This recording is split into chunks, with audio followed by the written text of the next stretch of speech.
ውሃ የሌለው ወንዝ፣ እንጀራ የሌለው መሶብ፣ ጡት የሌላት እናት ያው ካጣች ግን ትጠቅማለች። ፍሬ የሌለው ዛፍ፣ ሰይፍ የሌለው ሰገባ ይጠቅማል? ምን ይጠቅማል? ትጥቅ የሌለው ወታደር አሉ። የወታደሮችም በምን ይዋጋል? በምንም አይዋጋም ማለት ነው። ቃለ እግዚአብሔር የማይዝ ክርስቲያን እንደዚያ ነው ማለት ነው። ሰናፍጭ ስትተከል ከስር ያለውን ውሃ እየተሻማች እየተመገበች ማዕድኑን ሁሉ እየተመገበች ሌላውን ዛፍ ተነቃቅለዋለች። የእግዚአብሔር ቃል በልቡናችን ስር ሲሰድ የኃጢአት ዛፍ እየተነቀለ ይሄዳል ማለት ነው። ኦርቶዶክስ ተዋሕዶ ቤተክርስቲያንን የሚነቅፉ ከኛ ቤተክርስቲያን ውጭ የሆኑ አንዳንድ ሰዎች ምን ይላሉ? ኦርቶዶክስ ተዋሕዶ ቤተክርስቲያን ሕፃናትን ለምን ታጠምቃቸዋለች? መጀመሪያ እምነት መቅደም አለበት ይላል።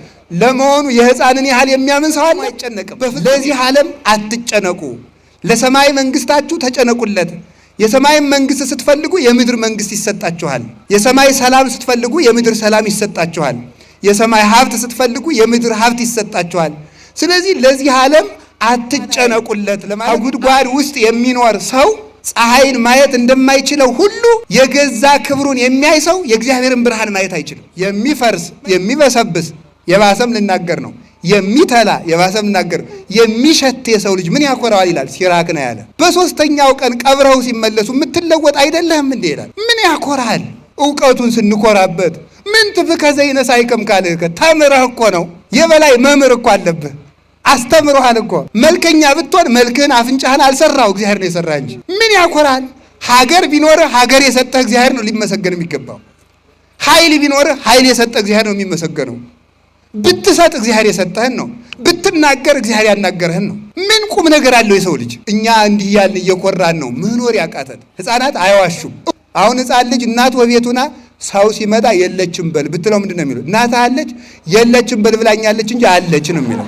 ይህንን ነው ተመልከቱ። አየህ፣ እውነተኛ ነው ሕፃን፣ እውነተኛ ነው። እውነተኛ ሁኑ፣ አትዋሹ፣ አትቀልዱ። ውሸታም ነው ሰው ማለት ሲያገባ መዋሸት፣ ምን ሲል መዋሸት፣ የሌለውን አለኝ ማለት፣ ሳይደርስ ደርሻለሁ ማለት። ውሸትን ደግሞ እንደ ቀላል ታወታላችሁ።